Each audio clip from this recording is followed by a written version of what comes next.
বাবার কাছে হই না কালো আমি কোনো দিনই, বাবা ডাকে আদর করে আমার সোনামণি। বাবার কাছে হই না কালো আমি কোনো দিনই, বাবা ডাকে আদর করে আমার সোনামণি। বাবা মানে অনেক চাওয়া, বাবা মানে অনেক পাওয়া, বাবা মানে ছোট্ট শূন্যতা, বাবা মানে অনেক পূর্ণতা। ছেলেবেলা জানি দেয় আজও সকাল সাজে, আমি বড় হইনি আজও বাবা তোমার কাছে। চিরদিনে থাকবে বলো তুমি আমার সাথে, মা বলে ডাকবে বলো সারা জীবন ধরে। বেলা শেষে তুমি আজ অনেক অভিমানী, কেউ না জানুক আমি জানি তোমার সোনামণি। বাবা মানে হাজার বিকেল আমার ছেলেবেলা। আসসালামু আলাইকুম প্রিয় ভিউয়ার, সবাই কেমন আছেন? ইউইতে এখন খুবই গরম পড়তেছে, দেখতেছেনই তো পাখিগুলোর অবস্থা। মানে পানি ফাইলে এগুলো সব দৌড়ায় আসবো গোসল করার জন্য। হা কি গরম রে বাপ, জান যাও অবস্থা। প্রত্যেকটা মানুষের কাছে তার বাবা মা অনেক দামি, বিশেষ করে বাবারা যারা তাদের কষ্টটা কাউকে শেয়ার করতে পারে না। তো আজকে আমি আমার বাবার সবচেয়ে পছন্দের একটা খাবার আপনাদের সাথে শেয়ার করব। তো আমার বাবার সবচেয়ে পছন্দ হচ্ছে কাঁঠাল।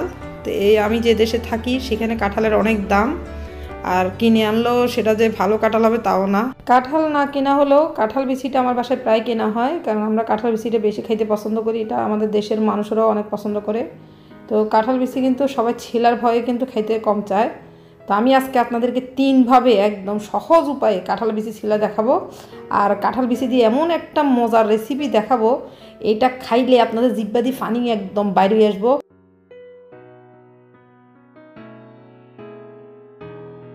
শুধুমাত্র এই কাঁঠাল বিচি দেখছেন কি শক্ত।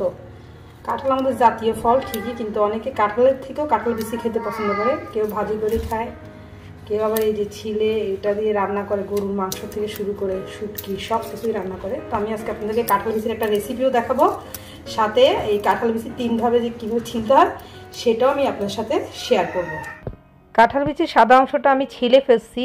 তো এখন আমার দ্বিতীয় পর্যায়ের কাজ, এই কাঁঠাল বিচি এগুলোকে আমি এখন প্রায় 20 থেকে 25 মিনিটের মতো ভিজিয়ে রাখবো, তারপরে হবে আসল কাজ। এখন আমার 20 মিনিটের উপর হয়ে গেছে, এখন আমি এটা ছিলবো।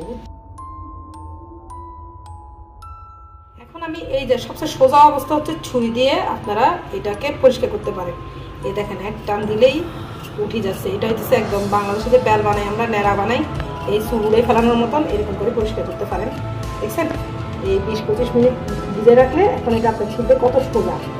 ঠিক আছে, দেখছেন এই পরিষ্কার হয়ে গেছে। এটা হচ্ছে এই ছুরি দিয়ে নাদুনি আছে না, এটা দিয়ে আপনারা এই দেখেন করলেই সাথে সাথে এই দেখছেন কত ইজি। বাসায় এরকম পাথর থাকলে তাইলে দিয়ে এটা দিয়েও করতে পারেন, না পাটা দিয়েও করতে পারেন। দেখেন এটা দিয়ে আরো সোজা। এই দেখেন রান্ধন শুরু করার আগে আমার সেই পুরনো কথা, যারা আমার চ্যানেলটা এখনও সাবস্ক্রাইব করেননি তারা অবশ্যই সাবস্ক্রাইব করে দিবেন, আর যারা সাবস্ক্রাইব করছেন তাদেরকে অনেক ধন্যবাদ। আর আমার আজকের ব্লগটা আপনাদের যদি ভালো লাগে অবশ্যই লাইক দিবেন, আর কেমন হয়েছে কমেন্টস করে অবশ্যই জানাবেন আমাকে। অবশেষে আমার কাঁঠাল বিচিগুলো ছিলা হয়ে গেছে। তো এখন আমি এগুলোকে সিদ্ধ করে নিব, আর সিদ্ধ করে এমনভাবে পানি দিব যাতে পানিগুলো ফেলে দিতে না হয়। তো আপনারা চাইলে এই কাঁঠাল বিচিগুলোকে ডিপের মধ্যে রেখে সংরক্ষণ করতে পারেন। তো আজকে আমি যে রেসিপিটাতে রান্না করব সেটা এই শুটকি লাগবে। এই যে দেখেন এই শুটকিটার আপনারা কি বলেন, হিদল শুটকি না চেপা শুটকি, যাই হোক শুটকি তো সবাই পছন্দ করে, আবার অনেকে দেখি শুটকির গন্ধে দর্দি ফালায়, কিন্তু খাওয়ার টাইমে তো ঠিকই দৌড়ায় আসে। আমি এখন শুটকির মাথার এই জায়গাটা কেটে ফেলবো, কারণ এই জায়গাটা তিতা বেশি। আমি শুটকিগুলোকে ধুয়ে পরিষ্কার করে নিচ্ছি, তারপরে এই যে কাঁঠাল বিচিগুলো সিদ্ধ করে নিচ্ছি। এরপরে এই যে রসুন কুচি, পেঁয়াজ, এখানে আবার কিছু পেঁয়াজ দেবো বাটার জন্য, আর এই যে পোড়া মরিচ,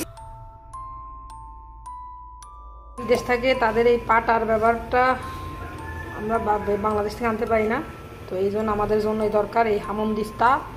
এটা দিয়ে এখন আমি ছেঁচালুম, আমি ঠিকতালুম এটারে ইয়া ঠাস ঠুস করে বাড়ি মারি সুন্দর করে। দেখেন এটাকে আমি আগে ভাই সবগুলো একসাথে আপনারা পাটা থাকলে পাটাতেও পিষে ফেলতে পারেন, ওটাতে ঝামেলা কম আমার মতে। তো যারা বিদেশে আছেন তারা এরকম ব্লেন্ডারও ব্লেন্ড করে নিতে পারেন, তারপর সবগুলো একসাথে মিশিয়ে নেবেন। কাজ তো আমি এখন এখানে সরিষার তেল দিয়ে রান্না করবো। চাইলে এটাকে আপনারা সরিষার তেল দিয়েও খেতে পারেন, সামান্য ধনিয়া পাতা দিয়ে। এখন আমি এটা রান্না করবো যাতে অনেক দিন থাকে, 2-3 দিন তো থাকবে অবশ্য। সামান্য 5 ফোড়ন দেবো, একটু খানার সাথে আসলে আমি ওগুলো ঢেলে দিব। পছন্দ করেন যারা মরিচ খেতে পছন্দ করেন তারা আরও মরিচ দিতে পারেন, আমি একটু সামান্য পরিমাণ দিচ্ছি স্বাদ হওয়ার জন্য। গুঁড়া দিচ্ছি আমি এখানে, হলুদের গুঁড়া দিচ্ছি। ভালো করে রান্না করবো এটা, একদম মাখা মাখা করে ফেলবো। ফুটকি কাঁঠাল মুচিও সেরকম খাবার। আমার বাসায় যেহেতু টমেটো নেই, আমি একটু সামান্য পরিমাণ টমেটো আর মরিচের এই সসটা দিব, টমেটোর বিকল্প হিসাবে। এটা হচ্ছে আপনাদের বাড়তি কাজ, এটা না দিলেও চলে। একদম শেষ পর্যায়ে আমি 3-4টা কোয়া রসুনকে কুচি কুচি করে এখানে দিয়ে দিচ্ছি। এটা আপনারা না দিলেও চলবে, তবে এটা দিলে একটু স্বাদটা আরও বাড়ে।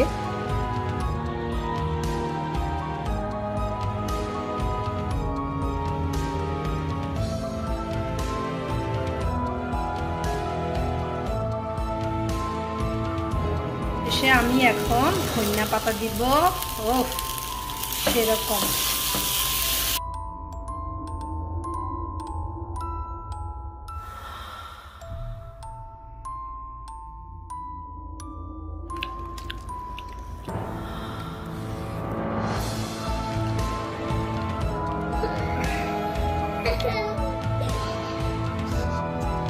সব শেষ।